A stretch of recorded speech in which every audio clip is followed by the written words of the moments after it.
What's up, you guys? Sean Ross Sapp, Fightful. Here was some very unfortunate news to report. It was confirmed by Mick Foley after originally being posted by Ric Flair, but the legendary Terry Funk has passed away. And when I say a legend, I'm not just talking about one particular company. I'm talking about wrestling in about of expansive of a career as it gets. We're talking Japan, NWA, WWE, ECW, WCW, MLW, everywhere in Japan. Ring of Honor. There isn't much of a place that exists that Terry Funk did not have a major thumbprint on.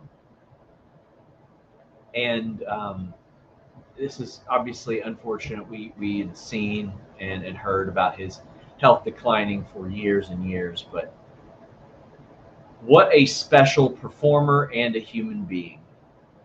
And a guy who wrestled for like 37 years after his first retirement. I think his last match was 2017 with the Rock and Roll Express against the late Brian Christopher, Doug Gilbert, Jerry Lawler. But man, he was still at it as of 2017, and a member of that legendary Funk family of wrestling. And just what a special person to go from the 60s all throughout the 2010s and all that. And obviously, um, people are telling me I'm on the wrong mic. My apologies. I don't know why it switched. But anyway, got that fixed.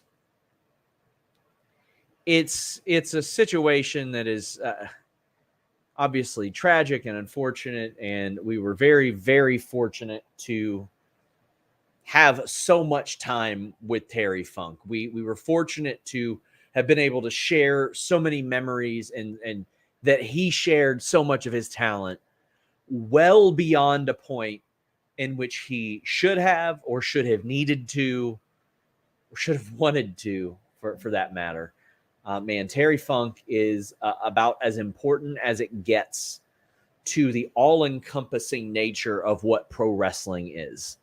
And I think that Terry Funk was about as perfect of a pro wrestler as it gets.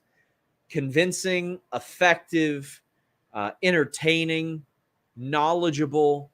If you needed him to do a death match type of situation, he would. If you needed him to have an all-time classic wrestling match, he could. If you wanted him to play some crazy ass character like Chainsaw Charlie, he could. Whether it was being in the ring with Ric Flair or Abdullah the Butcher, this guy was the guy. Whether it was him against Harley Race or him in an exploding barbed wire time bomb death match, he put on all-time classics. Cactus Jack or Stan Hansen, take your pick. He'll do it with them. Japan, NWA, CWA, like anywhere you need to do it. Guy had great matches with Hayabusa. I think one of the most special things about Terry Funk is because of his longevity, especially,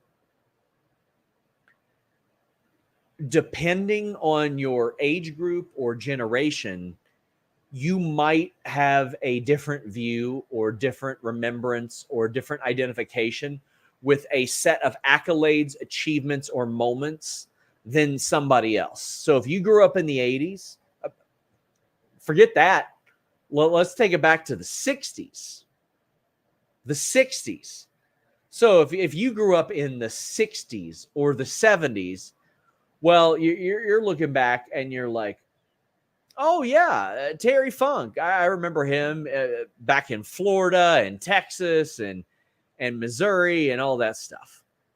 If you're talking about the 80s, then you're talking about, I remember him on NWA TV. I remember him having classics with Ric Flair.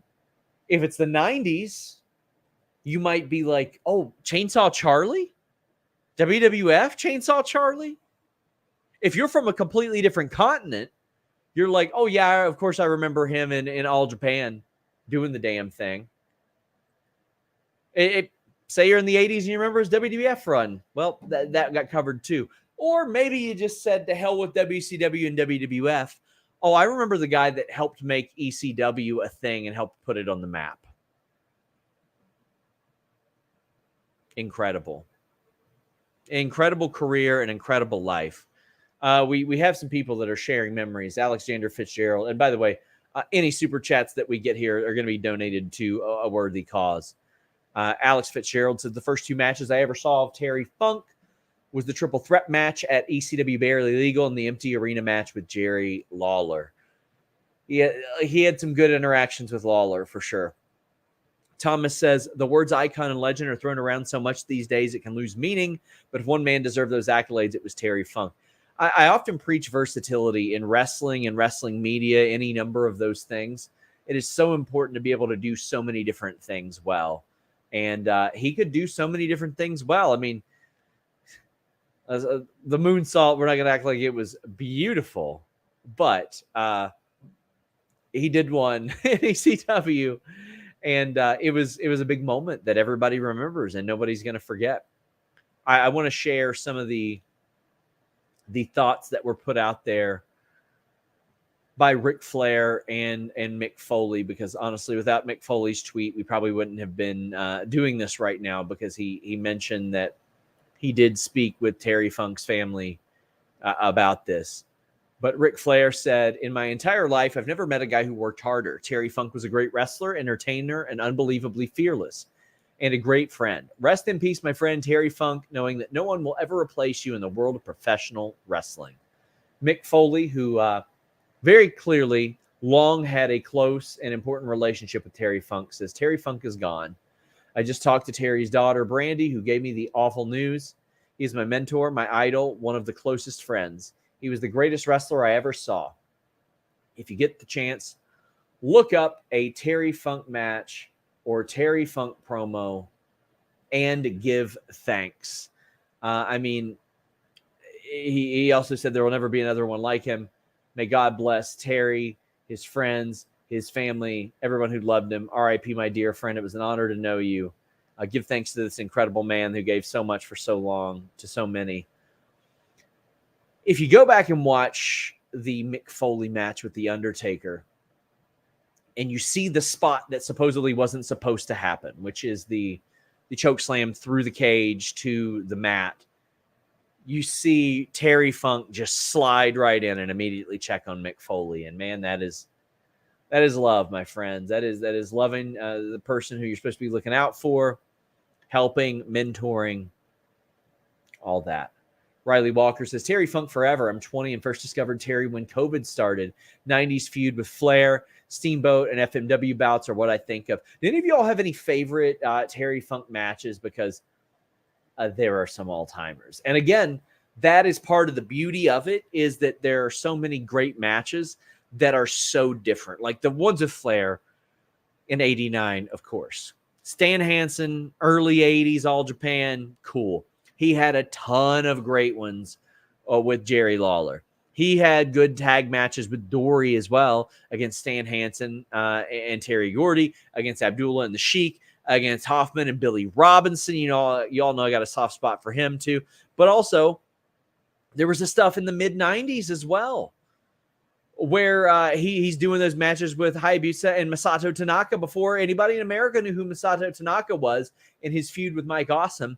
Terry Funk was teaming with Mike Awesome to face Hayabusa and Masato Tanaka in, I believe it was FMW, having really, really great matches. There's, of course, the retirement match, the famous I'm Not Booked match, the Dennis Stamp thing, where Terry Funk faced Bret Hart, where a lot of companies came together. There's the barbed wire match with Sabu as well. He had great matches with Nick Bockwinkel. He had great matches with Bob Orton. He had all kinds of incredible matches that spanned so many different things. Like the ECW One Night Stand match was a hoot. The Onita match, outstanding. Had ones I wouldn't consider great, but just very memorable against Brody and Ricky Steamboat. And just there's so much content in Japan as well. Barry Windham. I mean, Barry Windham is a guy that I think a lot more people should study, but He had really good ones with Terry Funk as well. I think Terry Funk's a guy that a lot of people should study too. Oh, man. Thank you guys for joining in and talking with me for a little bit. We found out about this at the very end of Listing Your Boy, and we got it confirmed or the hump, and confirmed it as the list goes on, and I wanted to give Terry Funk some time on this because, platform like this doesn't exist without Terry Funk. Pro Wrestling Podcast says, if I see a wrestling fan with access to the internet say who when referring to Terry Funk, please hand in your wrestling card. I think that's stupid whenever anybody says that. Like, you could have typed the name into Google. What, you're going to say who? You're going to sit there with like 150 followers and dare to say who about somebody else? Like, there ain't anything wrong with educating yourself. Coy Stalling says, Eddie Kingston said he was the best ever. How far off is that statement? Praying for the family and friends. Yes, I want to send my love, my condolences to the friends, the family, the fans of Terry Funk. And we're definitely going to talk more about Terry Funk on tonight's post-AEW show. But I just wanted to thank you guys so much for swinging by really quickly and talk with us about Terry. Till next time, guys, we're out.